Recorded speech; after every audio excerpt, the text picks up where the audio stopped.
Ikalabing-anim ng Disyembre ay tumunog na ang kampana na hudyat na simula ng simbang gabi sa baryo. Noong mga sandaling yon ay hindi nakasama si Gino sa unang simba. Tinatamad pa kasi siyang bumangon. Isa pa, hindi naman talaga niya hilig ang pagsisimba. Kaysa matulog siya sa simbahan, mas pipiliin na lang niyang matulog sa kanilang bahay. Pag-alis ng pamilya ni Gino ay hindi na rin siya makatulog. Hindi niya alam kung bakit. Tila ba ninakaw na sa kanya ang antok na kanina lang ay ramdam na ramdam niya. Bumangon ang binata at pumunta sa kanilang kusina. Nasipat niya ang kanilang parol na umiilaw-ilaw sa tapat ng bahay. Napangiti ang lalaki. Hanep, bilis ng panahon. Magpapasko na kagad, ilang araw na lang. Wika ng binata at saka nagsalok ng mainit na tubig sa tasa. Sa kanilang kusina ay may bintana na sakto lamang ang laki. Nakabukas ang bintanang yon. Isasara na sana ni Gino nang may makita siyang mabilis na dumaan sa labas. Uy! Sambit ng lalaki dahil sa gulat. Sandali siyang napaisip kung ano yon. Hindi niya kasi naaninagan dahil wala roon ang atensyon niya. Kalmado at kaswal siyang sumilip sa bintana. Ngunit wala naman siyang nakita. Oh, wala naman ah. Umiling-iling ang binata at naglagay na lamang ng kape. Tatambay sana si Gino sa tapat ng kanilang bahay. Ngunit pagbukas niya ng pinto ay may bumungat. Muntikan nang matapon ang hawak niyang kape dahil sa paglitaw ng kanyang kaibigan na si Alvin. Uy! Punyeta ka naman oh! Ano bang ginagawa mo rito? Kaaga-aga. Di pa nga tirik ang araw eh. Ginulat mo pa ako. Lapnusan kita ng kape dyan sa mukha eh. Inis na sabi ni Gino. Agad na pumasok si Alvin sa kanilang bahay at umupo sa mahabang upuan. Sakto, gising ka na. Oh, ano na naman ba Alvin? Mamaya ka na nga mambwisit. Nag-relax ako eh. Di nga ako sumama sa simba kasi gusto kong mag-chill tapos guguluhin mo ako. Inis na sabi ni Gino. Patapusin mo muna kasi ako, tulig ka rin eh. Buwelta naman ni Alvin. O sige na, sabi mo na kung anong kailangan mo. Nagdikwatro pa si Alvin sa mga sandaling yon bago magsalita. Sinagot na ako ni Princess! Malapad ang ngiti ni Alvin na parabang nabubuang. Ano? Seryoso ka ba? Salubong na tanong ni Gino. Oo naman!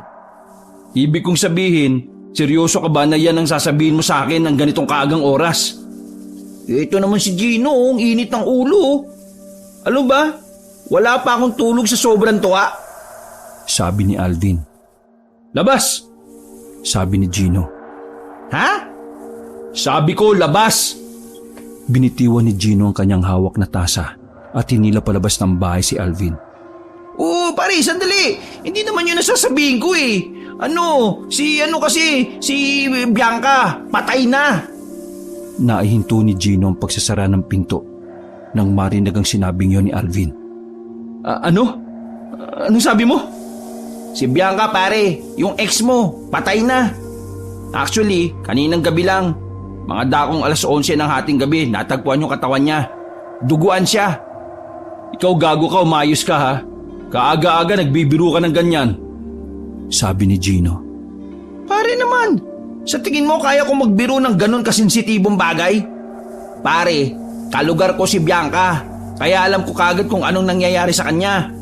Wala na si Bianca pre, patay na. Kung ayaw mong maniwala, punta tayo sa kanila para maabutan mong nag-iiyakan pa rin hanggang ngayon yung pamilya niya. Dagdag pa ni Alvin.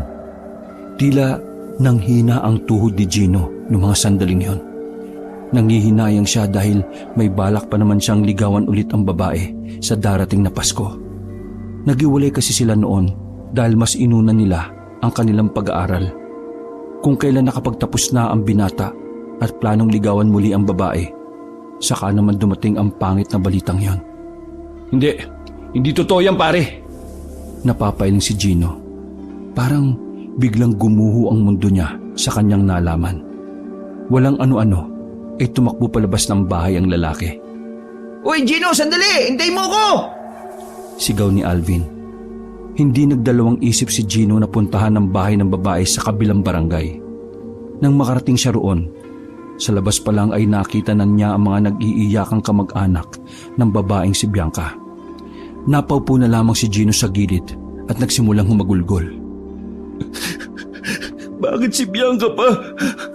Marami namang iba dyan na walang silbi sa mundo eh. Bakit hindi na lang yun ang namatay? Bakit si Bianca pa? Hinagod na lamang ni Alvin ang kaibigan. Lumipas sa mga sandali ay nahimasmasan at kumalma na rin si Gino. Dahil alas 5 pa lang naman ng umaga at bukas na ang paborito nilang kainan ng lugaw, dinala na muna ni Alvin si Gino roon. Alvin, may narinig ka bang pwedeng anggulo kung bakit pinatay si Bianca? May nakaaway ba siya? Tulala pa rin si Gino noong mga pagkakataong yon habang sila ay magkaharap sa lamesa.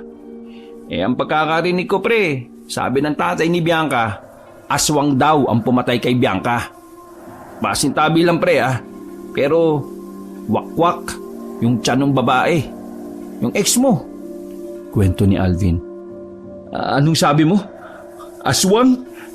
Tila natauhan si Gino sa kanyang narinig. Isa kasi si Gino sa mga naniniwala na may aswang. Bata pa lamang siya ay nakakarinig na siya ng kwentong aswang mula sa kanyang lolo at lola. Hindi ko alam kung totoo yun pero yun ang pinaniniwalaan nila. Ayaw nilang paniwalaan ng mga pulis na hold up ang nangyari. Dagdag pa ni Alvin. Nagsarado ang kamao ni Gino noong mga sandaling yon at bigla siyang nagkaroon ng interes sa mga aswang. Noon pa lang kasi may munti ka nang nabiktima ang aswang sa kanilang barangay. Bakit pre? Naniniwala ka sa aswang? Biglang tanong ni Alvin sabay higop sa lugaw. Oo, naniniwala ako na may aswang. Kaya kapag nalaman ko kung sino ang aswang dito, papatayin ko talaga. Ramdam ni Alvin ang pagkamuhi ni Gino sa mga aswang. Hindi na lamang kinontra ni Alvin ang paniniwala ng kanyang kaibigan. Nang sumapit ang alas 6, ay naghiwalay na rin sila ng landas. Bumalik si Gino ng kanilang bahay na bagsak ang mga balikat. Tulala at tila ba wala sa sarili. Napansin nga yun ng kanyang ina na si Maring. Ganon din ang ama nitong si Edwin. Hindi na nagtaka ang mag-asawa sa napunan nila sa anak. Maging sila rin kasi ay alam na ang mga nangyari sa babaeng si Bianca. Anak, nandito lang kami ng mama mo ha. Pati mga kapatid mo. Nandito lang sila. Dadamayan ka namin. Huwag kang mahihiyang umiyak ha. Wika ni Edwin kay Gino habang hawak ang balikat nito. Wala nang luhang lumalabas sa mga mata ng binata. Pa, ma, naniniwala ba kayo sa aswang? Tanong ni Gino.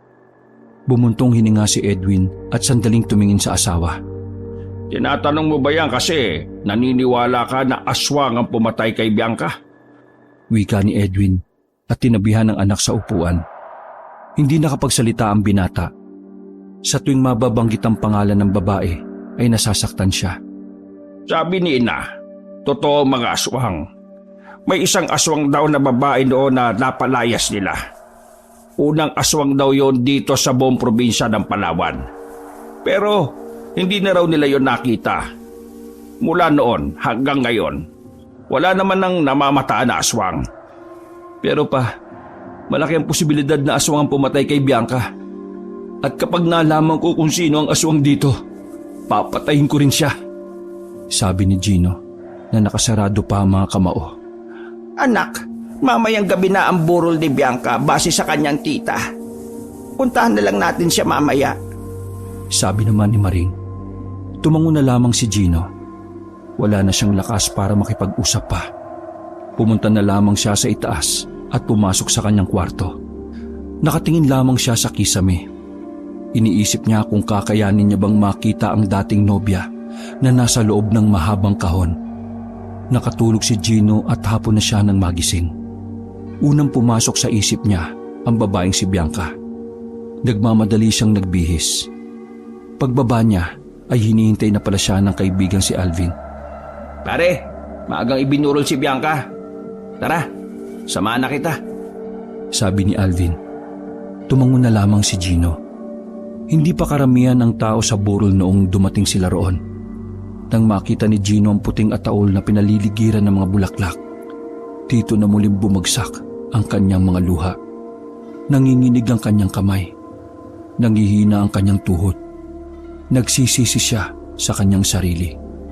Na kung alam niya lang na mangyayari yon, hindi na sana niya pinatagal pa ang pinaplanong panliligaw. Dahan-dahang lumapit si Gino sa kabaong. Sinilip niya ang babae sa loob.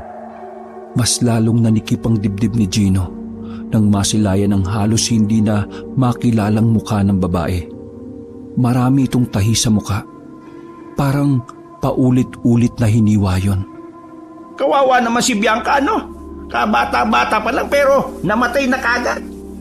Ang sabi raw inatake ng aswang. Ha? Inatake ng aswang? Bakit? Buntis ba si Bianca? Di ba? Kakagraduate lang niya sa college? Narindi si Gino sa mga naririnig niyang boses ng mga tsismoso at tsismosa. Hinarap niya ang mga yon at saka pinagsalitaan. Pwede ba? Sa ibang lugar na kayo gumawa ng chismis. Igalang nyo naman ng burol ni Bianca, oh. Mas nga kayo dito? Pasigaw na wika ni Gino sa mga yon. Dali-dali namang umalis sa mga tsismoso at tsismosa. Lumapit naman si Alvin kay Gino. Uy, gagi ka. Bisita ng nanay ni Bianca yun, no? Pabulong na sabi ni Alvin. Hindi na nagsalita pa si Gino. Pinagmasdan na lamang niya ang babae sa ataul, na parabang mahimbing lamang yung natutulog.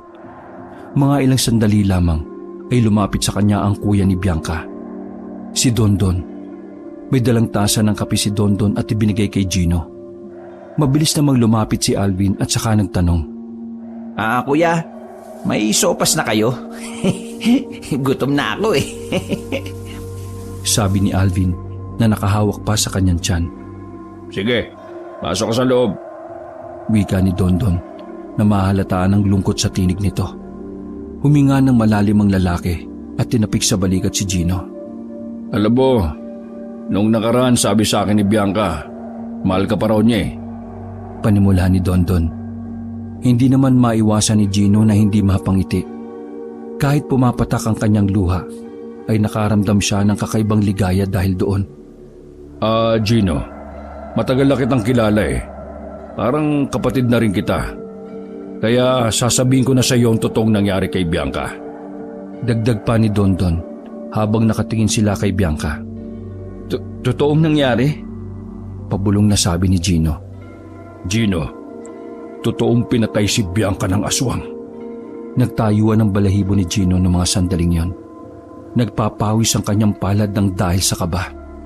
Malakas ang hinala namin na ang unang aswang ng Palawan ay nagbalik na para magiganti. Naguguluhan ako. Bakit siya magiganti? Ano bang ginawa niyo? Tanong ni Gino. Tiningnan siya ni Dondon sa mga mata. Seryoso lamang ang itsura ng mukha ni Dondon. Kaya batid ni Gino na totoo ang lumalabas sa bibig ng lalaki. Ang lolo namin ang pumatay sa mga dating aswang na nakatira dito sa barangay na ito. Ang unang aswang na si Corelia, ang nag-iisang nakatakas. Siya ang unang aswang at siya rin ang nagpakalat ng maraming aswang sa Mindanao at Visayas. Bigla silang nawala sa loob ng mahabang panahon. Ngayon, siya ang hinihinala namin pumatay kay Bianca bilang ganti. Saad pa ni Dondon. Kung nagbalik ba ang unang aswang, paano natin siya tatalunin? Nababahalang sabi ni Gino. Sa ngayon, hindi ko pa alam. Hanggat hindi pa kumpirmado na siya ang dumali sa kapatid ko, wala muna tayong gagawin. Ikaw, Gino, alagaan mo ang sarili mo. Hindi matutuwa si Bianca sa langit kapag nakita kanyang miserable. Tinapik pa ni Dondon ng binatang si Gino. Kung ano-ano na ang tumatakbo sa isipan ni Gino sa mga pagkakataong yon, mas lalong nabuo ang pagkamuhi at galit niya sa mga aswang. Kuya Dondon, gusto ko pong ipagiganti si Bianca. Gusto kong mabigyan ng hustisya ang pagpatay sa kanya. Sabi na lamang ni Gino. Tuluyan ang nabuo ang matinding galit ni Gino sa kanyang kalooban. Naging dahilan nito para maudyukan ng binata na magiganti sa kung sino man ang pumatay sa kanyang babaeng minamahal. Sumapit ang gabi at nanatili lamang si Gino sa burulan. Kahit na paano ay gumaan ang kanyang pakiramdam dahil nakakausap niya ang pamilya ng babae. Naglalaro lamang sila ng barahan ng mga sandaling yon. Tumayo ang binata para makigamit ng banyo. Mag-iisang oras na kasi niyang pinipigilan ang kanyang pag-ihi. Pumunta siya sa likod bahay. Naroon kasi ang isa pang banyo. Nang makarating siya roon, ay napasuyod siya ng tingin sa paligid. Naalala niya kasi nang minsang may ginawa silang kababalaghan ni Bianca roon. Napangiti na lamang siya ng mga sandaling yon. Pagpasok niya sa banyo, ay may naramdaman siyang mabigat sa bubungan. Malabong pusa yon dahil nakikita niyang bumao ng paa sa bubong. Agad na napatigil ang lalaki sa pag-ihi. Sa pagmamadali ay muntikan pang maipit ng zipper ang kanyang alagang si Manoy. Maraan siyang lumabas ng banyo at tiningala ang bubungan. Nagulat siya nang makitang tila may tao roon sa itaas. Hindi niya lamang naaninagan ng maayos dahil sa dilim ng paligid. Sino yan? Tanong ni Gino. Dumating naman ang binatang si Dondon at naabutan siyang nakatingin sa bubungan. Anong problema? Kuya Dondon, may nakita akong tao rito kanina. Sabi ni Gino. Nagsalubong ang kilay ng lalaki. Sigurado ka ba? Inakyat pa ni Dondon ang bubungan gamit ang hagdanan. Ngunit wala itong nakita roon. Wala naman ah. Baka naman namamalik mata ka lang. Sabi ni Dondon na bahagyang natatawa pa. Napailing na lamang si Gino. Batid niya kasing ang kanyang nakita at naramdaman ay totoo. Ngunit nung mga sandaling yon, mas pinili na lamang niyang hindi yon pagtuunan ng pansin. Bumalik na lamang si Gino sa burulan. Nilibang na lamang niya ang sarili sa paglalaro ng baraha. Pagsapit ng 3:00 ng madaling araw, nagpaalam na rin sila para umuwi. Maraming salamat. Huwag ka mag-alala, Gino. Mabibigyan natin ng hustisya ang pagkawala ng kapatid ko. Wika ni Dondon, sabay tapik sa balikat ng binata. Tumangon na lamang si Gino. Naglakad na rin si Gino at Alvin paalis. Madilim na sa kanilang dinaraanan. Sira na rin kasi ang mga poste ng ilaw dun sa daan na yon. May iba tayo, pre. Kailan mo pala balak na mag-apply ng trabaho? Ako kasi, sa susunod na buwan eh. Sabi ni Alvin. Hindi ko pa alam.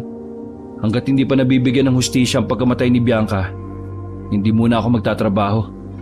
Ito lang ang aasikasuhin ko. Sabi ni Gino. Inakbayan ni Alvin ang kanyang kaibigan. Basta pre, kung anong may tutulong ko magsabi ka lang ha.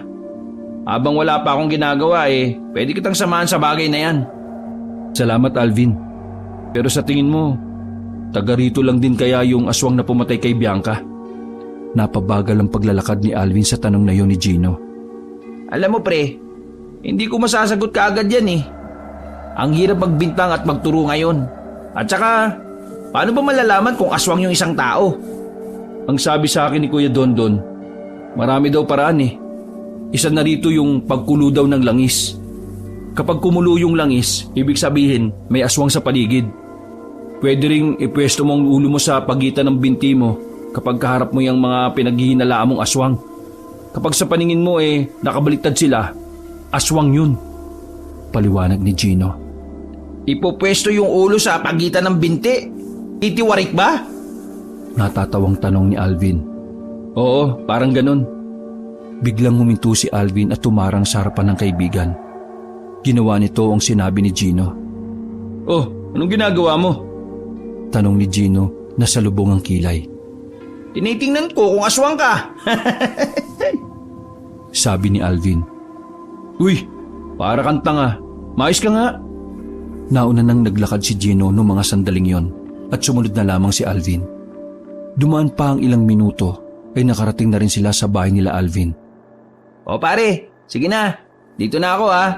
Ingat ka sa pag-uwi mo. Sabi ni Alvin na nakipag-apir pa kay Gino. Salamat sa pagsama pre ha. O sige, uwi na rin ako. Tugon naman ni Gino. Mag-isa nang naglalakad si Gino noong mga sandaling yon. Ilang metro pa ang kanyang lalakarin. Tahimik na ang kabahayan na lahat ng kanyang nadaanan. Wala na siyang nakitang tao dahil baga 4:00 na rin ng madaling araw nun. Habang abala sa paglalakad, ay may naramdaman si Gino na parabang may sumusunod sa kanya. Huminto siya at pasimpleng tumingin sa paligid. Sa bandang kaliwa ay nakita niyang gumagalaw ang makakapal na dahon. Kinapaan niya ang nail cutter sa bulsa at inilitaw ang maliit na talim. Marahan siyang lumapit doon. Nang halos 2 dipa na lang ang distansya niya, bigla na lang may lumabas na itim na pusa. Ngumiyo pa sa kanya ang pusa na parabang nagugutom. Ay, naku naman. Pinakaba mo naman ako, Mingming. Pasensya ka na, ha. Wala akong dalang pagkain eh. Sa lamay nga lang ako nagapunan eh. Sa iba ka na lang humingi. Sabi ni Gino at nagpatuloy na rin sa paglalakad. Nanatili na lamang ang pusa sa kinatatayuan nito. Nakatingin kay Gino ang pusa habang siya ay papalayo. Kinabukasan, tirik na ang araw ng magising ang binata. Umalis ang kanyang mga magulang noong umagang yon. Ang naiwan na lamang ay silang 3 ng kanyang mas nakababatang kapatid na kambal, si Anthony at Andrew. Paglabas ni Gino ng kanyang silid, naabutan niya sa tapat ng kanilang bahay na may nilalarong pusa ang kanyang kambal na kapatid. Hoy, saan nyo nakuha yung itim na... sandali. Yan yung pusa kaninang madaling araw ah. Wika ng binata at kinuha ang pusa.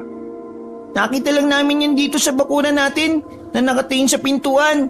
Gutom po yata siya, kuya eh. Wika ng batang si Anthony. Kuya! Paulit-ulit na kumakalabit si Andrew kay Gino. Uy, ano ba? Yan pusa! Gago yan! Sabi ni Andrew. Ikaw, Andrew, yung bunganga mo ha. Baliw ka ba? Kutungan kita dyan eh. Ilabas nyo na nga itong pusang to. Hindi tayo pwede mag-alaga ng pusa kung itim. Sige na, labas nyo na. Utos ni Gino sa kambal at agad namang sumunod ang 2. Babalik na sana si Gino sa loob ng bahay. May mapansin siyang kakaiba sa puno na nakatayo sa gilid ng bahay nila. Lumapit siya doon at tinawakan ng tila na tuyong dugo na naroon. Nanlaki ang kanyang mga mata. Agad na dumaloy ang kakaibang kaba sa kanyang sistema. Hindi niya maintindihan ang nararamdaman. Pero sa palagay niya, dugo ng tao ang ipinahid doon. Ha? Sinong nagpahid nito dito? Pagtataka niya sa kanyang sarili. Nung umagang yon, ay halos 1 oras na pinag-isipan ni Gino ang bakas na yon. Nagkakape siya sa tapat ng puno at titig na titig doon. Naudlot lamang yon nang dumating si Alvin. Sup, bro? Oh, ano naman kailangan mo, Alvin? Masungit na tanong ni Gino. May dala akong chismis tungkol sa aswang. Sabi ni Alvin. Sa narinig na yon ni Gino, ay napaayos siya ng upo. Basta aswang ang usapan, ay mabilis nitong nakukuha ang kanyang atensyon. Aswang? Anong meron? Mainit na balita, bro. Kaninang alas 5 ng madaling araw, base sa mga tricycle driver, may namataan silang matanda. Pero hindi pa naman uugod-ugod ha. Malakas pa raw. Puti na ang buhok. Tapos nakisakay daw sa isa sa mga tricycle. Nang sisingilin na eh, bigla raw naging pusang itim. Sabi ni Alvin. Naibugan ni Gino ang iniinom na kape. Bigla niyang naalala ang pusang itim na nakita niya. Pusa? Pusang itim? Natatarantang tumayo si Gino. Oh, bakit? Anong problema? Naguguluhang tanong naman ni Alvin. Hindi na nagsalita pa si Gino. Dali-dali siyang tumalon sa kanyang bakuran at hinanap ang kanyang kambal na kapatid. Sumunod din naman agad sa kanya si Alvin. Andrew! Anthony! Sigaw ni Gino habang naguguluhan naman si Alvin kung ano ang nangyayari. Nilibot pa nila ang lugar hanggang sa matagpuan nila ang 2 bata sa sagingan. Ayos lang ba kayo? Nag-aalangan tanong ni Gino. Sinuri niya pa ang 2 bata kung may galos ngunit wala naman siyang nakita. Bakit po, kuya? Tanong ni Anthony. Nasaan yung pusa? Naligaw niyo na ba? Hinahanap ni Gino ang pusa sa paligid ngunit wala na siyang makita. Wala na po, umalis na. Pero may matanda po na lumapit sa amin at nagpasalamat. Maputi yung buhok pero malakas pa siya. Nakangiti pa ang batang si Anthony. Pare, parang tugma yata yung sinasabi ng mga tricycle driver sa sinasabi ng kapatid mo. Ibig sabihin... Nagtindigan ng mga balahibo ni Gino ng mga sandaling yon. Tara na, uwi na tayo. Hinawakan niya ang kamay ng kambal. Nagmamadali silang makauwi sa bahay. Sakto naman, na naroon na ang kanilang mga magulang. Sandaling tumambay muna si Gino at Alvin sa labas. Pareho silang napaisip kung bakit tila lumalapit kina Gino ang hinihinalang aswang. Baka yun nga ang aswang. Sabi ni Alvin na napahawak pa sa kanyang baba. Pero bakit siya lumalapit sa amin? Wala naman kaming kasalanan sa kanya. Sila Kuya Dondon ang meron. Sabi naman ni Gino. Kahit na anong gawin ni Gino kakaisip, wala naman siyang makitang dahilan para aswangin sila. Kaya gulong-gulo ang kalooban ng binata. Kinagabihan, nag-ipit na si Gino ng bala ng baril sa kanyang tagiliran. Base kasi sa tatay ni Alvin, mabisang pangontra yon sa mga aswang. Nakabili na rin sila ng langis na nanggaling pa sa bayan. Habang naglalakad silang dalawa ni Alvin patungo sa burol ni Bianca, nakasalubong nila ang maraming kalalakihan na may mga dalang 2x2 at sulo. Manong, anong meron? Tanong ni Alvin sa lalaking hinarang niya. May namatang aswang sa bakanting lote. Sagot ng lalaki. Nakatinginan sina Gino at Alvin. Hindi na sila nagsayang pa ng oras. Dali-dali silang nakisabay sa mga nagtatakbuhan. Ilang sandali lang, nakarating sila sa sinasabing bakanting lote. Mayroong punong akasya doon. Malapad ang katawan ng puno at sa itsura pa lang nito ay mahalatang matanda na ito. Pinagmasdan nilang lahat ang tuktok ng puno. Nakita nila na tila ba may tao sa itaas. Gumagalaw kasi ang sanga. Nasa taas ang aswang! Sigaw ng mga kalalakihan. Pinagbababato ng mga yon ng kung ano-ano ang itaas. Hanggang sa bigla na lang silang nakakita ng isang tao sa itaas.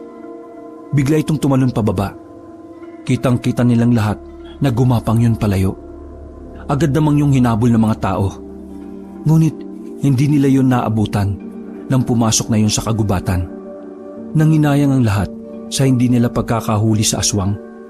Ngunit ang pangyayaring yon ay malaki ng patunay na muli na namang mababalot ang kanilang lugar ng kababalaghan. Kahit gabi na, ay mabilis na kumalat ang tungkol doon. Gising na gising ang mga tao sa kanya-kanya nilang bakuran. Samantala, pumunta na lamang ang dalawa sa burol ni Bianca. Hinahanap ni Gino si Dondon ngunit wala roon ang lalaki. Pare, totoo na talagang may aswang. Anong balak mo ngayon? Tanong ni Alvin. Huminga ng malalim si Gino. Aalamin ko kung sino yung aswang na yon. Papatayin ko siya. Hindi ako papayag na mabuhay ang mga katulad niya. Pagbabayaran niya ang ginawa niya kay Bianca. Mararamdaman ang galit sa tinig ng binata. Kasama mo ako dyan, pre. Pero paano naman natin mauhuli ang aswang kung dalawa lang tayo? Natigil ang sasabihin ni Alvin nang biglang dumating si Dondon. Gulat na gulat ang mga taong nasa lamayan. Nabigla sila sa sinapit ni Dondon. Marami itong dugo sa katawan. Kitang-kita rin ang mga sugat at kalmot sa kanyang braso. Napatili na lamang ang nanay ni Bianca, habang ang mga tao namang nandun ay naglayuan. Kuya Dondon, anong nangyari sa'yo? Tanong ni Gino. Pinipilit na lamang ni Dondon na makatayo. Aswang! Inatake ako ng aswang! Sabi na lamang ni Dondon at sumuka pa ng dugo. Hindi na nagsayang ang mga kamag-anakan nila. Mabilis na isinakay sa tricycle si Dondon. Habang si Gino at Alvin ay hindi alam ang gagawin ng mga sandaling yon. Kinikilabutan sila sa nangyari kay Dondon. Natataranta ang mga kamag-anakan ni Dondon nang isakay ang lalaki sa tricycle. Maraming tinamong sugat ang lalaki dahil sa di umano ay pag-atake ng aswang sa kanya. Agad na tinakbo si Dondon sa ospital. Nagulo ang lamayan kung kaya't si Gino at Alvin na lamang ang naroon. Pare, tayo na lang nandito. Umalis na kaya tayo. Baka tayo pa maabutan ng aswang. Nababahalang wika ni Alvin. Hindi ko iiwan si Bianca dito. Kung natatakot ka, sige, umalis ka na. May dala naman akong pangontra eh. Isa pa, may langis ako. Malalaman ko kung may aswang na o wala pa. Sabi naman ni Gino. Napailamos na lamang sa mukha si Alvin. Kahit na nababahala na siya sa maaaring mangyari, hindi niya pa rin kayang sikmurain na iwan ang kanyang kaibigan. Hindi, ito na lang din ako. Sasamahan kita. Bahala na kung may aswang. Baka mamaya kapag ikaw ang namatay, multuhin mo pa ako. Palingon-lingon na wika ni Alvin. Dinukot ni Gino ang langis sa kanyang bulsa. Makailang ulit niyang tiningnan ang langis na yon. Ngunit hindi yon kumukulo. Umupo na lamang sila sa tabi ng kabaong ng babae. Hindi mapakali ang kanilang mga mata, kakatingin sa labas ng bakuran. Binabantayan nila ang madidilim na parte ng lugar. Pare, nararamdaman mo ba yung nararamdaman ko? Tanong ni Alvin.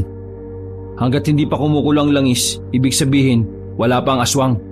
Kaya huwag mong pansinin yung nararamdaman mo. Bigkas naman ni Gino.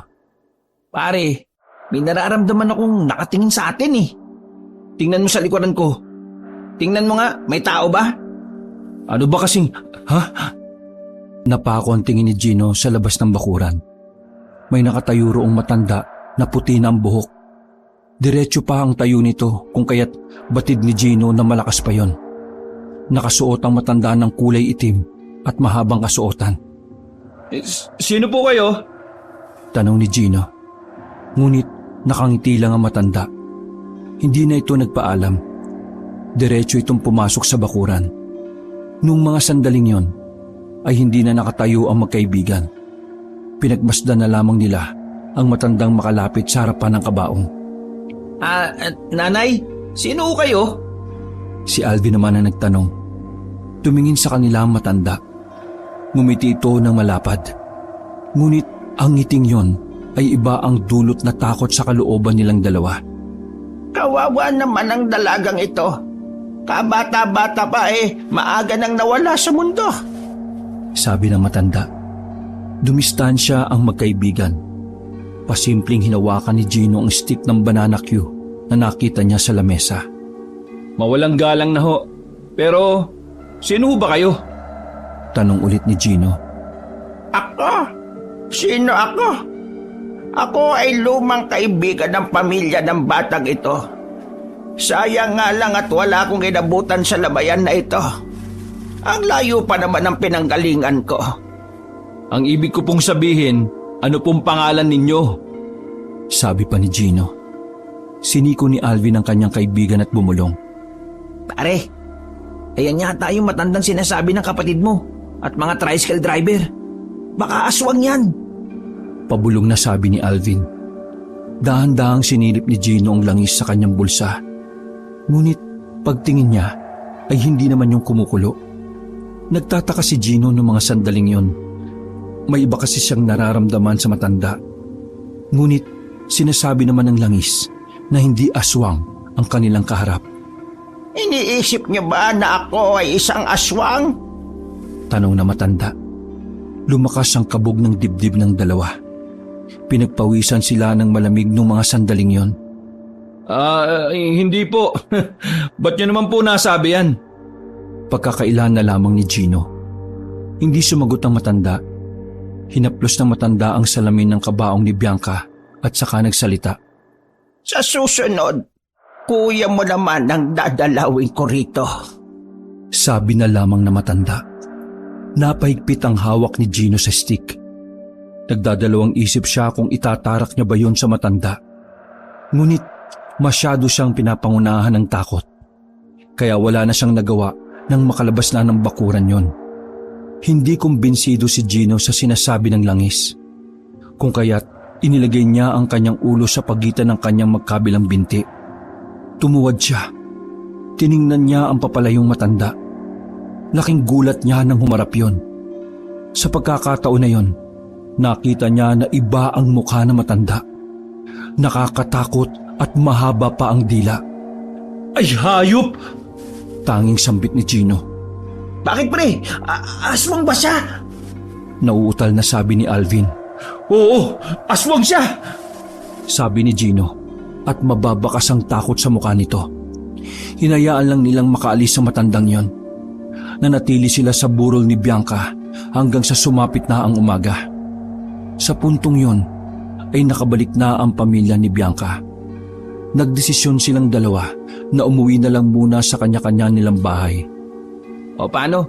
Dito na ako Dalawin na lang natin si Kuya Dondon kapag pwede na. Sabi ni Alvin at pumasok na rin yun sa bakuran nila. Nagmamadaling umuwi si Gino sa kanila para ikwento ang lahat ng nangyari. Ngunit pagdating niya sa bahay, naabutan niyang tulala ang kanyang ina. Parang takot naman ang kanyang kambal na kapatid. Oh, nasan si Papa? Tsaka, bakit kayo parang takot? Anong nangyari, Ma? Anong nangyari sa'yo? Nag-aalalang tanong ng binata. Kuya, si Papa, kinuha siya ng aswang kaninang madaling araw. Sabi ng batang si Anthony. Gago yung aswang. Yung matanda ko niya, aswang siya. Pinila niya ang Papa natin. Sabi naman ni Andrew. Napamura si Gino. Stress na siya sa mga nangyayari. Parang hindi na natigil ang mga masasamang kaganapan sa buhay niya mula nang mawala si Bianca. Bantayan niyo si Mama. Pupunta ako sa barangay at magpapatulong ako. Sabi ni Gino sa kambal at tumango lamang ang mga yon. Tumakbo ang binata patungo sa kanilang barangay. Kaso pagdating niya ay maraming tao. Hindi lang pala sila ang naperwisyo ng nasabing aswang. Lahat ng naroon ay nirereklamo ang mabangis na nilalang na yon. Nawala ng pag-asa si Gino. Palagay niya ay hindi siya maasikaso doon sa dami ng mga kapareho niyang reklamo. Binalikan na lamang niya ang kanyang kapatid na kambal. Kalmado ang kanyang nanay na si Aling Maring sa puntong yon. Mahimbing ang tulog naming lahat kagabi. Madaling araw na bulabog kami nang sumigaw si Edwin, ang Papa mo. Pagtingin namin sa bintana, naroon na yung matanda. Tama, matanda siya. Bigla siyang pumasok. Si Papa mo, yun lang ang hinila niya palabas ng bahay. Pumalag naman ang Papa mo. Kaso, kinaladkad na siya papunta sa dilim. Wala akong nagawa kundi yakapin na lamang ang mga kapatid mo. Kwento ng ina ni Gino na si Aling Maring. Bumuntong hininga na lamang ang binata. Pumunta rin ang aswang sa burol ni Bianca. Ang nakakapagtaka lang, hindi naman kami sinaktan. Pero bago yon, nauna na umuwi si Kuya Dondon. Sugatan, duguan. Tinakbo siya sa ospital. Hindi ko alam kung anong lagay niya. Ma, napapaisip ako. Kung pamilya lang ni Bianca ang may atraso sa aswang, bakit pati sa atin umaaligid siya? May hindi ba kayo sinasabi sa akin? May kasalanan din ba ang pamilya natin sa aswang na yun? Tanong ng binata. Naging aligaga ang mata ni Aling Maring. Napansin naman yun ni Gino. Inakala niya na nagkaroon ng matinding trauma ang kanyang ina, kung kaya't hindi niya na lamang ito pinilit na sumagot. Huwag kang mag-alala, Ma. Nararamdaman kong ligtas si Papa. Makakabalik siya rito ng buhay. Niyakap na lamang ni Gino ang kanyang ina. Nang umaga na yon, ay pinilit ni Gino na alisin ang negatibong aura sa kanilang bahay. Nagluto na lamang siya ng makakain at nilaro niya ang dalawang kapatid. Pinagpahinga niya muna si Aling Maring sa lahat ng gawain. Ngunit sa kaloob-looban ni Gino ay hindi siya mapakali. Habang lumilipas ang oras na wala ang kanyang ama, mas lumalaki ang tsansa na baka napahamak na ito. Oh, bakit nandito ka? Tanong ni Gino nung makitang nasa pintuan si Alvin. Halika muna, may sasabihin ako sa'yo. Mahinang sabi ni Alvin. Lumabas kaagad ng bahay si Gino at sa bakuran kinausap ang lalaki. Pare, tingnan mo itong larawan na ito. Inabot ni Alvin ang isang lumang larawan na sa palagay ni Gino ay panahon pa yun ng mga Hapon. Sandali. Kamukha nitong isang babae, yung matanda . Tama ba ako? Wika ni Gino. Tumpak pare! Oh, tapos, sino itong mga nandito? Itong nakakbay sa matandang aswang? Ewan ko, Gino, kung sino yung lalaki na yan. Pero itong lalaki at babae sa kaliwa, ayan yata yung lolo at lola ni Kuya Dondon at Bianca. Alam mo, palagay ko, dating magkakakilala sila . Tapos nang malaman ng lolo nila Bianca na aswang itong isang to, pinatay niya. Sabi ni Alvin. Baliw, di ba nga hindi napatay ng lolo ni Kuya Dondon yung matanda kasi nakatakas? Ang sabi, yung ibang aswang lang ang napatay. Bali, pinagiganti niya yung mga kasama niya. Paliwanag naman ni Gino. Ay, hirap isipin. Sakit sa ulo. Teka Alvin, saan mo pala ito nakuha? napadaan kasi ako sa burulan ni Bianca. Nakita ko yung nanay niya na may tinapon ng mga gamot sa drum. Sumabo itong larawan papunta sa harapan ko kaya kinuha ko. Kwento ni Alvin. Habang nag-uusap sila, ay hindi nila namamalayan na nasa likuran na pala nila ang nanay ni Gino. Oh, ma, akala ko ba nagpapahinga kayo? Tanong ni Gino. Kaninong larawan yan? Patingin nga. Sabi ng ginang. Binigay naman ng binata ang larawan sa ina. Nang makita ni Aling Maring ang nasa larawan, ay nanlaki ang mga mata nito. Ma, anong problema? Nakikilala mo ba sila?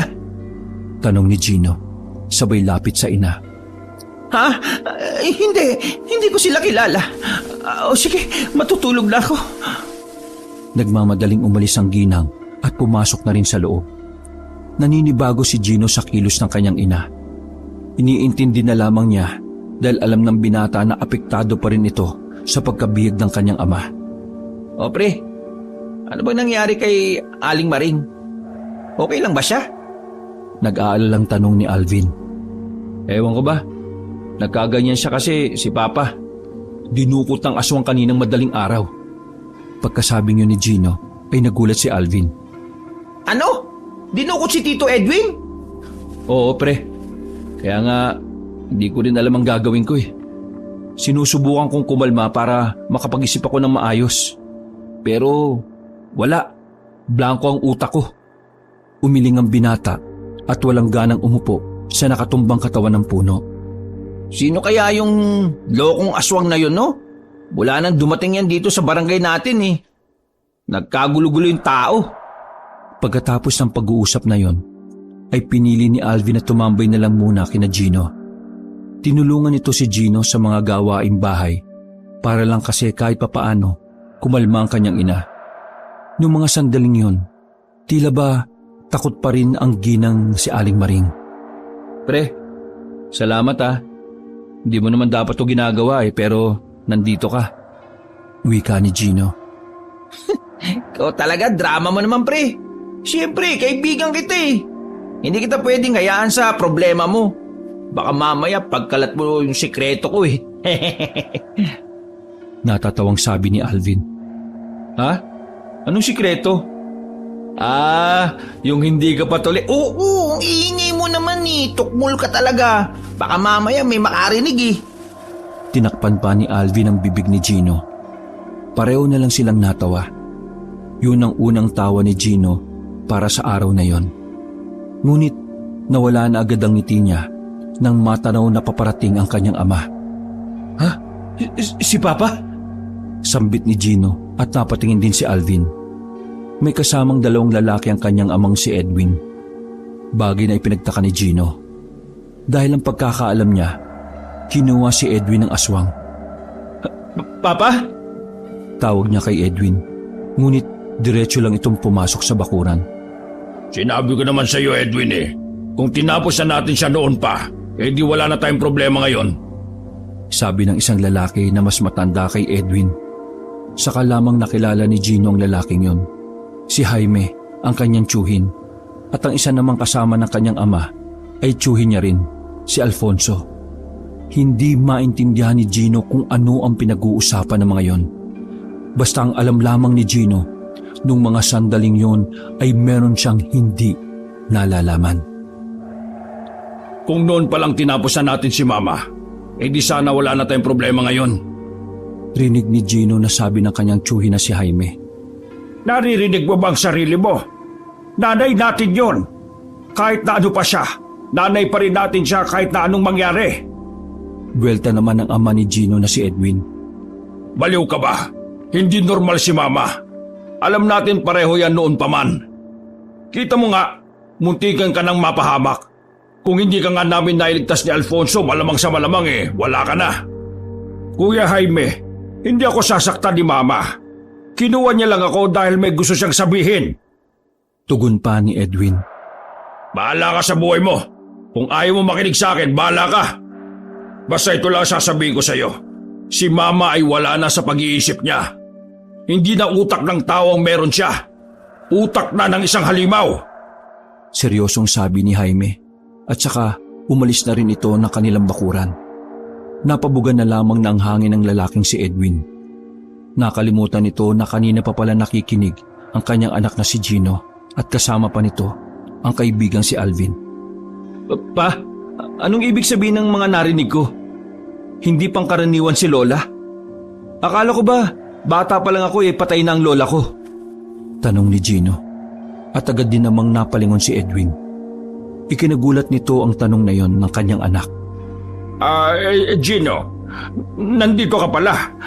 Kanina ka pa ba dyan? Nauutal na wika ng ama. Oo pa, at narinig ko ang lahat ng sinabi ni Tio Jaime. Pa, ano ba talagang meron? Ano yung mga narinig ko? At saka, di ba, biniyag ka ng aswang? Napayuko ang lalaking si Edwin. Sa kanyang palagay ay panahon na para malaman ni Gino ang katotohanan. Oo anak, binihag ako ng aswang. Pero alam na kasi ng mga kapatid ko na mangyayari yon. Kaya pinuntahan nila ako sa lugar kung saan madalas namamalagi ang aswang. Nailigtas nila ako. Madali nila akong nabawi sa aswang kasi ang lola mo ang aswang. Siya ang aswang na nanggugulo ngayon. Biglang uminit ang mukha ni Gino. Sandali siyang natameme sa kanyang narinig. Dahil sa gulat ay muling lumakas ang kanyang kaba. Ayaw niya sanang maniwala sa sinabi ng kanyang ama. Ngunit ang maiyak-iyak at nababahalang mukha ng kanyang tatay ay siyang nagpatunay ng katotohanan. Seryoso ka ba pa? Gino, anak, ang lola mo ang sinasabing unang aswang dito sa Palawang. Ang lola mo ang sinasabing unang aswang dito sa Palawan. Kaming magkakapatid lang ang nakakalam nun at ang tatay namin. Siya si Cornelia. Kalokohan! Puro kalokohan yung sinasabi nyo. Paano magiging si Lola ang unang aswang? Di ba sinabi mo na matagal na siyang patay? At saka, wala naman tayong lahing aswang ah. Pagpupumilit pa ni Gino. Wala tayong lahing aswang. Oo, tama ka. Kahit ang lola Corella mo ay simple at normal na tao lang siya noon. Pero nayanggaw siya ng dating nobyo ng lola ni Dondon. Yun ang dahilan kung bakit galit na galit ang lola mo sa kanila. Kasi kung di dahil sa lola ni Dondon, hindi naman magiging aswang ang lola mo. Mula noon ay gumawa ang lola mo ng paraan para magparami. Siya ang nagdulot ng kaguluhan dito noon bago pa siya mapuksa. Aswang si Lola kung ganun? Tapos wala ka man lang sinasabi sa akin? Nagpanggap ka na walang alam? Paano mo natisang isipin na wala lang ang lahat ng yon? Kayong si Lola palang pumatay sa babaeng minamahal ko. Ano? Sabihin mo! Galit na sabi ni Gino. Inawat na siya ni Alvin at lumabas na rin ng bahay ang ginang na si Aling Maring. Patawarin mo ako anak. Hindi ko ginustong itago sa iyo ang katotohanan. Naghihintay lang ako ng tamang pagkakataon. Maniwala ka! Sabi ni Edwin. Kahit na ano pang sabihin mo, pinatay pa rin ni Lola si Bianca. Sinaktan niya si Kuya Dondon na ngayon ay critical na ang buhay. Tama naman si Tio Jaime. Tama naman na dapat patayin na si Lola. Hindi na siya normal. Kampon na siya ng kadiliman. Sumisigaw na si Gino noong mga sandaling yon. Kaya naririnig yon ng mga kalapit na bahay nila. Pre, inaan mo yung boses mo. Kapag narinig ng iba ang pinag-uusapan nyo, pare-pareho kayong maalalagay sa alanganin. Pabulong na wika ni Alvin. Anak, sige na. Patawarin mo na kami. Kapakanan mo lang naman ang iniisip namin. Sabat naman ng ginang ni si Aling Maring. Umiling-iling si Gino. Isa ka pa ma. Niloko mo rin ako. Sabi ni Gino. Naglakad na ito paalis at sinundan naman yon ni Alvin. Mabilis ang lakad ni Gino kahit hindi nito alam kung saan ang destinasyon. Pre, sandali! Sabi ni Alvin na bahagyang hinihingal pa. Pre, pwede ba? Sa inyo muna ako. Hindi ko kinakaya yung mga nalalaman ko eh. Baka kung ano pa yung magawa ko. Sabi naman ni Gino at bumuntong hininga na lamang. Wala namang problema pre. Pero, anong gagawin mo ngayon? Lola mo pala yung aswang. Napapailing na lamang na sabi ni Alvin. Maging ito rin kasi ay nabigla sa lahat ng revelasyon. Huminga ng malalim ang binata. Kahit nalaman niya kung sino ang aswang, wala pa rin nagbago sa nauna niyang sinabi sa sarili. Buo na ang kanyang kalooban. Kahit na anong mangyari, ipaghihiganti niya ang namayapang minahal na babae. Papatayin niya ang kanyang lola. Yun ang kanyang pinakapinaplano sa mga sandaling yon. Ganun pa rin, pre. Wala akong pakialam kung sino yung aswang. Papatayin ko siya. Pero pare, lola mo yun eh. Ayos ka lang ba dun? Alvin, pinatay niya si Bianca. Critical si Kuya Dondon. Sino pang masasaktan at mawawala kung hindi siya mapipigilan? Sabi ni Gino. Ramdam na ramdam ang puot at galit sa kanyang tinig. Ikaw bahala pre. Ang akin lang naman iniisip ko yung nararamdaman mo. Masyado nang magulo at komplikado ang lahat. Tinapik pa ni Alvin si Gino sa balikat. Tatapusin ko ito. Pinapangako ko yan.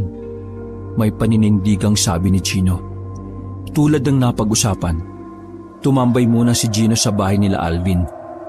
Nasa tapat lang sila ng pintuan habang tumutungga ng kape. Tahimik lang ang dalawa.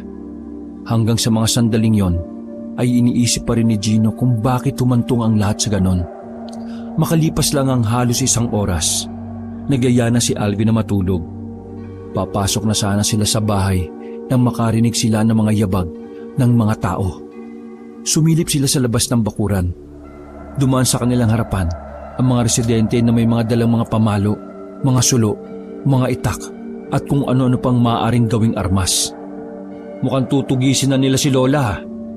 Pabulong na sabi ni Gino. Ngunit iba pala ang kanyang hinala. Nanlaki ang kanyang mga mata nang marinig ang sigaw ng isang lalaki na naroon. Unahin si Edwin! Nilagaan niya ang nanay niyang aswang, si Corellia! Ang unang aswang! Nagsigawan pa ang mga tao. Pare, narinig ata nila yung usapan niyo ng papa mo eh. Kumalat na. Nababahalang sabi naman ni Alvin. Dito ka lang. Babalikan ko sila. Sabi ni Gino. Uy, tika, sasama kita pre. Hindi na. Problema ko ito. Problema ng pamilya ko. Kaya lulutasin ko ito na mag-isa. Uy, bugo ka ba? Hindi mo kakayanin na mag-isa yan. Ang dami-dami nila. Sasamahan kita. Kahit na sumama ka, mas marami pa rin sila, no? Dalawa lang tayo. Sabi naman ni Gino. Ang malaga, kasama mo ko, di ba? Tara na! Hinila na ni Alvin si Gino at sa kabilang daan sila dumaan para mas mabilis. Pagdating ng dalawa sa bahay nila Gino, naabutan nilang gising pa si Edwin at Maring. Problemado ang mga mukha nito. Anak! Sambit ni Edwin, ngunit sa ibang direksyon nakatingin si Gino. Tito, kailangan na po nating umalis dito. Narinig po ng kalapitbahay niyo yung usapan niyo ni Gino kanina. Mabilis pong kumalat yung balita. Pupuntahan nila kayo dito sa pag-aakalang aswang din po kayong lahat. Paliwanag ni Alvin na pinilit lamang na kumalma. Tiningnan ng mag-asawa si Gino. Maraming salamat, anak. Sabi ni Maring. Ay, sige na. Mag-impake na kayo. Maya-maya lang, nandito na sila. Ang babagal pa eh. Sabi ni Gino. Agad na kumilos ang mag-asawa. Binitbit naman ni Gino at Alvin ang kambal na bata. Saktong pagdaan nila sa likod bahay ay nakarating na rin ang mga residente. Maingat silang dumaan sa mga mapuno, madamo at maraming tuyong sanga na nakaharang. Natanaw pa ni Gino ang mga residente na pinasok na ang kanilang bahay. Dahilan para mas lalo pa nilang bilisan ang pagtakas. Habang naglalakad sila sa kailaliman ng puting buwan, nakarinig naman sila ng hiyaw. Madilim na ang kagubatan. Hindi nila matukoy kung saan nagmumula ang tunog na yon. Nagdulot naman yun ng takot kay Gino. Kahit na alam niya na lola niya ang aswang, nasa isip niya pa rin na baka pati siya ay saktan nito. Dahil para sa kanya, iisa lang ang takbo ng utak ng mga aswang. Yun ay ang kumain at pumatay ng tao. Pansamantala silang huminto nang hingalin ang lalaking si Edwin. Pa, ma, pumunta na lang tayo kina Tio Jaime. Ligtas kayo ron. Sabi ni Gino na palingon-lingon pa sa kanilang pinanggalingan. Ibinaba nito saglit ang batang si Andrew. Paano ka? Tanong ni Edwin. Magpapaiwan na ako. Hahanapin ko pa ang aswang. Hindi ako papayag na makapambiktima pa siya. Sabi ni Gino na hindi man lang nagdalawang isip. Bumuntong hininga na lamang si Edwin. Hindi na niya kinontra pa ang binata sa kung ano ang gusto nitong gawin. Sige, mag-iingat ka anak. Gawin mo kung ano ang tama. Sabi naman ni Edwin.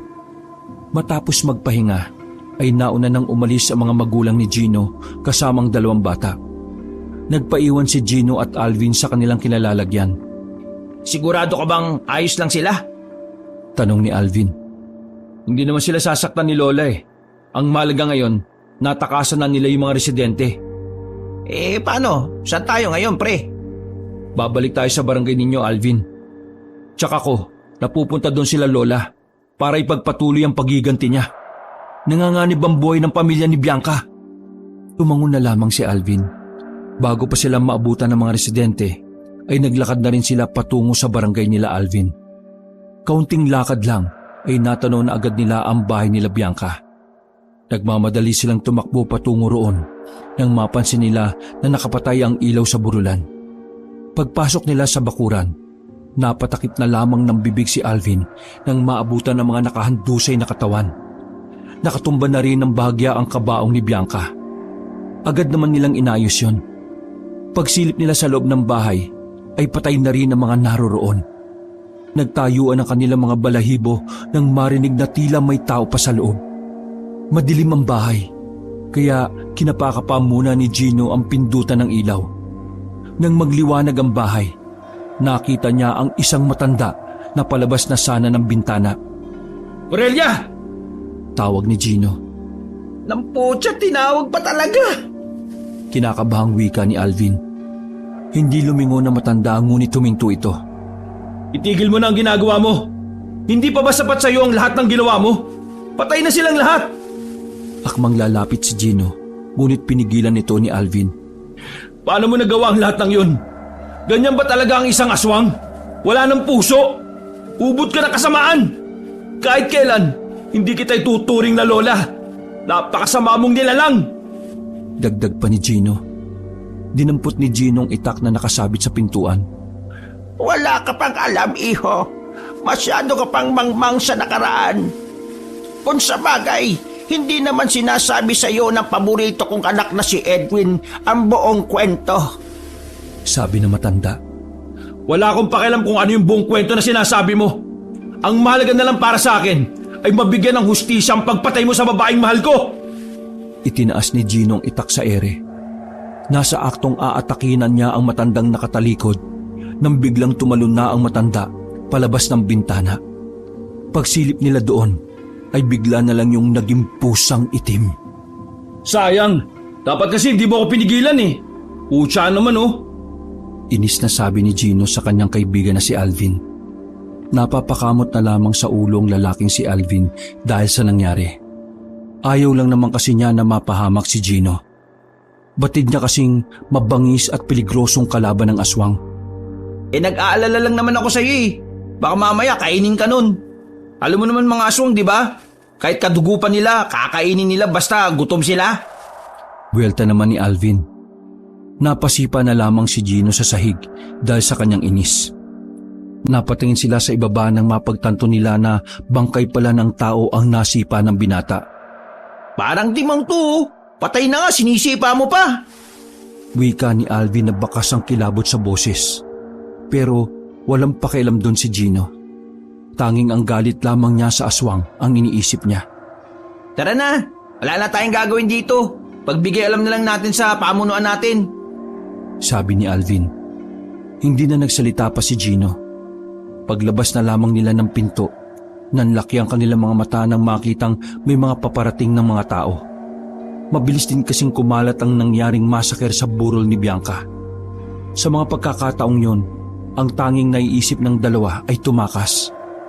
Malaki ang tsansa na madamay sila sa oras na maabutan sila roon. Pare dito, dali, bilis! Sabi ni Gino. Dali-dali silang dumaan sa bintana. Hindi na sila nagsayang ng oras at umalis na rin silang dalawa. Habang naglalakad sa gilid ng kalsada, ay napatigil si Gino sa paglalakad. Bigla kasing sumagi sa isipan niya ang lalaking si Dondon. Kinabahan si Gino nang maisip na baka yun na ang isunod ng kanyang lola na aswang. Si Kuya Dondon. Nasa panganib ng buhay ni Kuya Dondon. Anong gagawin natin? Pupunta tayo sa bayan? Tanong ni Alvin. Oo, kailangan ni Kuya Dondon ng kasama. Kasi kung hindi, baka isunod siya ni Lola. Siya na lang kasi ang natitirang buhay sa pamilya nila eh. Gino naman, gabing-gabi na Paano tayo makakarating ng bayan kung wala naman tayo masasakyan? Anong gusto mo? Hayaan na lang natin siyang mapatay ng lola kong salot? Napailamos na lamang si Gino ng kanyang muka. Tensyonado na naman siya dahil sa mga posibleng mangyari. Ubalma ka nga. Kapag iniisip mo yan, mangyayari talaga yan eh. Sabi na lamang ni Alvin. Ngunit nung mga sandaling yon ay hindi talaga matahimik ang kalooban ni Gino. Binilisan niya ang paglalakad para makarating agad siya ng sakayan. Ngunit pagdating nila doon ay wala ng mga nakapilang tricycle. Hindi rin naman siya makabalik sa kanilang barangay dahil sa banta ng mga residente. Malas naman buhay to. Kung kailan kailangan na masasakyan, saka pa sila nawala. Nagmamaktol na wika ni Gino. Pare naman, anong oras na ba kasi? Pambira ka talaga Palakad-lakad lang si Gino sa harapan ni Alvin. Pilit itong nag-iisip ng paraan. Mga ilang sandali lamang, may napadaan na truck ng mga gulay. Mabilis na gumitna si Gino para harangin ang truck na yon. Muntikan pa nga siyang mabundol. Buti na lang, ay nakapagpreno agad ang driver. Hoy, baliw ka ba? Kung gusto mo magpakamatay ba, huwag kang mandamay. Anong ginagawa nyo, ha? Wala nang nagawa ang driver nang sumakay ang dalawa sa likuran. Manong, nakikiusap ako sa inyo. Idaan nyo kami sa bayan. May kailangan lang kaming iligtas. Sigaw ni Gino. Iligtas? Ano kayo, superhero? Bumaba kayo dyan! Buwelta naman ng lalaki. Sige na Manong, kailangan lang talaga. Kapag hindi kami nakarating sa ospital, baka mamatay na yung kaibigan namin. Makakaya mo ba ng konsensya mo yun? Sabi ni Gino.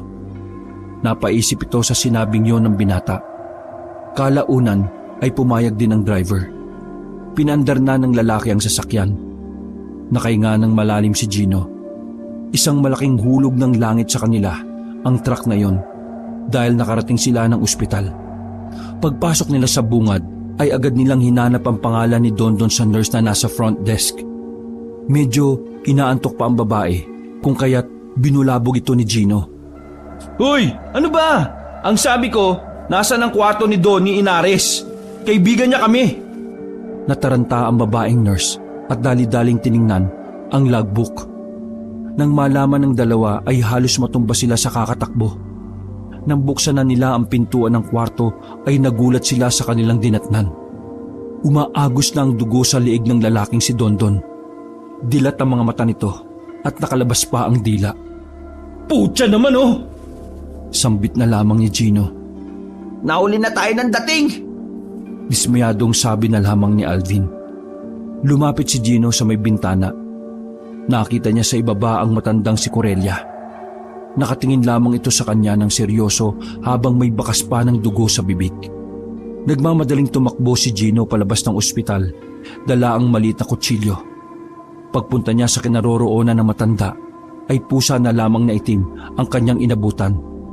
Hinabol niya yon, ngunit masyadong mabilis ang itim na pusa, kung kaya't nakarating agad yon sa masukal na parte ng gubat.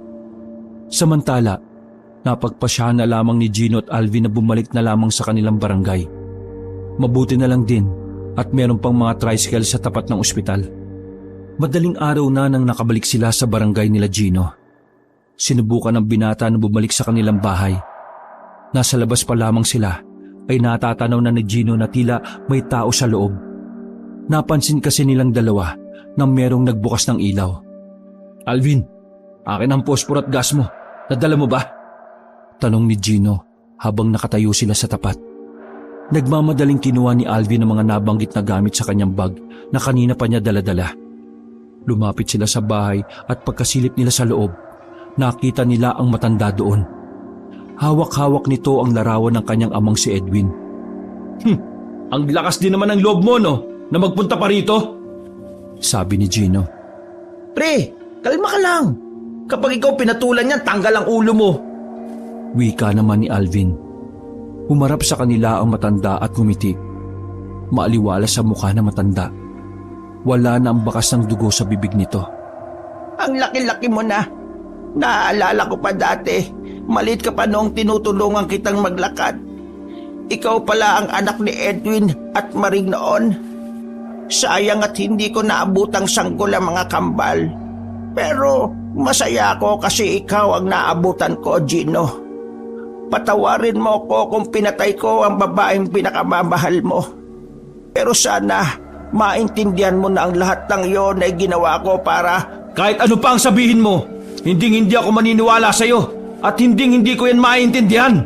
Mamamatay tao ka. Yun lang yun. Wala nang magandang palusot o katwiran sa pagpatay ng isang tao na wala namang kinalaman sa nakaraan yung alitan. Ngumiti ng mapait na matanda. Nagtaka si Gino, kaya nakaramdam siya lalo ng galit. Iho, masyado pang mangmangang kaisipan mo sa lahat ng nangyari. Kasalanan ko rin naman kasi ibang kwento ang sinabi ko sa iyong papa. Kaya iba rin ang kwentong sinabi niya sa iyo na malayo sa tunay kong dinanas. Naglakad ang matanda at pumunta sa harapan ng bintana. Kung gusto mo akong patayin, hindi kita pipigilan, iho. Pero sana bago mo yung gawin, pakinggan mo muna ang tunay na nangyari. Sinenyasan ni Alvin si Gino para hintayin ang sasabihin ng matandang si Corellia. Hindi totoong aswang ang iba kong kamag-anak noon. Lahat sila ay normal na tao lamang. Malaki ang pagkakautang namin sa pamilya ni Belen, ang lola ng kaibigan mo. Dahil wala kaming pambayad noon, naapilitan akong manilbihan sa kanila. Isang gabing dumating ang mga nakaputing lalaki. Mga dayuhan sila galing sa Amerika. Mga doktor na bihasa. Bigla nila akong kinuha para pag-eksperimentuhan. Kaso, itong si Belen ay may ginawang kakaiba. Meron siyang ipinakain sa akin na pagkain. Hindi ko alam kung ano yon. Basta kinaumagahan, iba na ang pakiramdam ko. Nanlalamig na ako. Nagugutom at natatakam ako sa hilaw na karne. Kalaunan, nalaman ko na naging aswang na ako. Nagalit ang mga kamag-anakan ko nang nalaman nila yon.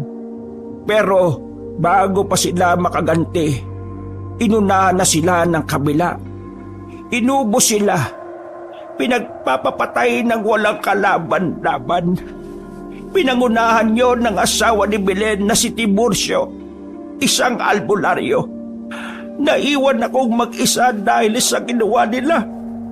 Muling ngumiti ng mapait ang matanda.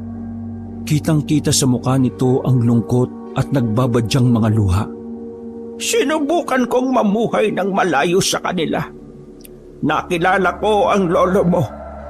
Nagkaanak kami ng 3. Puro lalaki.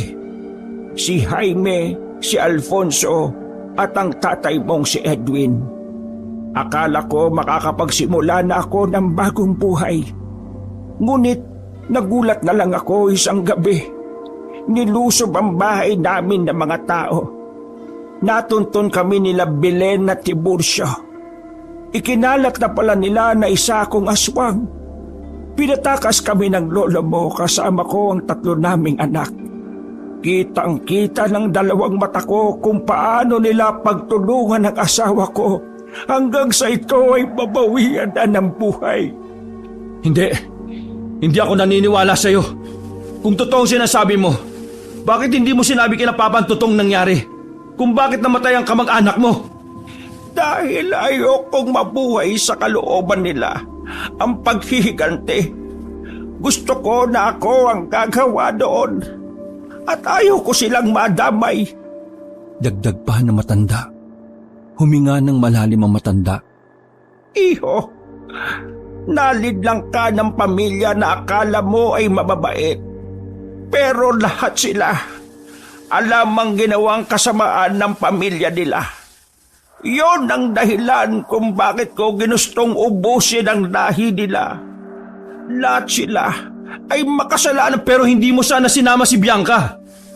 Alam din ng mahal mong babae ang madilim na sikreto ng kanilang pamilya. Ngunit wala siyang ginawa para itama yon. Masisisi mo ba ako sa ginawa ko? Alam kong pati siya ay pinagtatakpan lang din niya ang kanyang angkan. Umiling-iling si Gino. Hindi kita pipilitin na maliwala, iho. Ang akin lang ay... Hindi na nakapagsalita pa ang matanda nang biglang may tumusok na palaso sa kaliwang dibdib nito. Pagsilip nila sa labas, nagtitipo na roon ng mga tao. Nasa loob ang aswang! Patayin! Sigaw ng mga tao. Ang bira naman tong mga taong to. Parang mga langaw. Kung saan ang tayo, nandun sila. Sabi na lang ni Alvin. Tumakas ka na po. Ako na ang bahala sa kanila. Bago kayo mapahamak, bilis! Sabi ng matanda at peresahang tinanggal ang palaso sa dibdib niya. Pagewang-gewang ang matanda sa paglakad na lumapit sa kanila. May binunot ang matanda sa bulsa nito na isang damit na parang pang 10 taon lamang. Apo, pakibigay na lamang ito sa iyong ama. Regalo ko sana ito sa kanya nung 10 taon niyang kaarawan. Pakiusap, ibigay mo. Tapos na ang misyon ko sa mundong ito, kaya oras na para mawala na rin ako. Sabi ni Corellia sa kanyang pinakapaboritong apo. Hindi na nakapagsalita si Gino. Hindi niya maintindihan kung bakit bigla na lang tumulo ang kanyang luha. Tinanggap niya ang kulay puting damit na may nakabordang pangalan ng kanyang ama. Mga ilang sandali lang ay nagbago na ng anyo ang matanda. Pumangit ang mukha nito at tumaba na rin ang dila at mga kuko. Aswang man ito ay nanghihina na rin dahil sa sugat sa dibdib. Nung mga sandaling yon, alam na ni Gino na yun na ang huling sandali ng matanda sa mundo. Ibibigay ko po ito kay Papa. Sabi na lamang ni Gino. Tumingin at tumango lang sa kanya ang matanda. Umalis na rin sina Gino at Alvin doon. Nakita nila na pinagtulungan ng mga residente si Corellia sa mismong bahay na yon. Ang weirdo ng pakiramdam ni Gino. Galit siya sa matanda ngunit tila nasasaktan ang kanyang puso. Tuluyan na silang nakalayo at napuntahan nila ang kanyang ama. Inabot na sila ng umaga noong mga oras na yon. Paglapit ni Gino ay inabot niya kaagad kay Edwin ang damit na pinabibigay na matanda. Naiyak na lamang si Edwin at niyakap ang damit. Natameme na lamang si Gino. Lahat ng galit sa kalooban niya ay tila nabura. Hindi pa siya kumbinsido sa kwento na matanda, ngunit may maliit na parte ng kanyang utak na naniniwala dito. Sa pagkawala ng unang aswang sa pinakadulong-dulong baryo ng Palawan, ay natahimik na rin ang mga tao.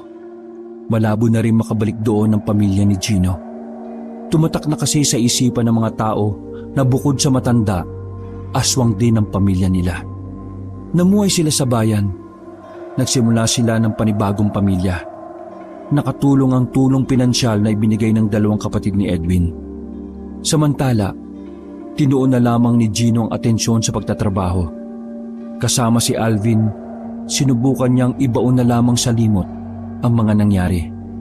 Dahil hanggang sa mga sandaling yon, nahihirapan pa rin siyang tanggapin na ang pamilya pala ni Bianca ay ang siyang umubos ng kanilang angkan. Wakas,